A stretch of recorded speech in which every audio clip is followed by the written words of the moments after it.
एक वेळा जर तुम्ही अशी आलू गोबी मसाल्याची भाजी बनवून बघितली ना, तर माझी गॅरंटी तुम्ही पुन्हा पुन्हा अशीच भाजी बनवून खाणार. तर इथे मी गोबी घेतली आहे 700 ग्राम. त्याला छान कट करून पाण्याने स्वच्छ धुवून घेतलेली आहे. त्यानंतर कढईमध्ये थोडंसं तेल घातलेलं आहे आणि ही जी इन्ग्रेडियंट आहे ते सगळं टाकले आहे त्यामध्ये, आणि हळद टाकून त्याला छान शालो फ्राय करून घ्यायचं आहे. त्यानंतर अद्रक लसणाची पेस्ट करायची आहे. त्यासाठी लसण, मिरची, अद्रक, सांबार आणि थोडंसं जिरं टाकून छान पेस्ट करून घ्यायची आहे. इकडे मी टमाटरची पण पेस्ट करून घेतलेली आहे.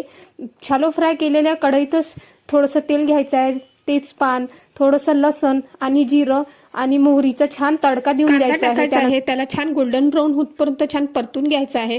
त्यानंतर आपण जो पेस्ट केला होता अद्रक, लसण, सांबार आणि मिरच्याचा तो टाकायचा आहे. छान तेल सुटेपर्यंत परतून घ्यायचा आहे. त्यानंतर टमाटर टाकायचा आहे. त्यानंतर एका बाउलमध्ये मी तिखट, मीठ, हळद, मसाला एवढं आणि सांबार आणि अद्रक लसणाचं पाणी करून मी छान मिक्स करून घेतलेलं आहे. आणि ही पाणी तेल सुटलं की त्यामध्ये टाकायचं आहे आणि छान परतून घ्यायचं आहे. त्यानंतर झाकण ठेवून तुम्ही 2 मिनिट त्याला शिजू दिलं ना तर छान तर्री बाहेर येते. त्यानंतर जो आपण आलू गोबी मसाला शालो फ्राय केला होता तो त्या भाजीमध्ये टाकायचा आहे आणि गरम पाणी टाकायचं आहे, थंड पाणी टाकायचं नाही. तयार आहे आपली आलू गोबी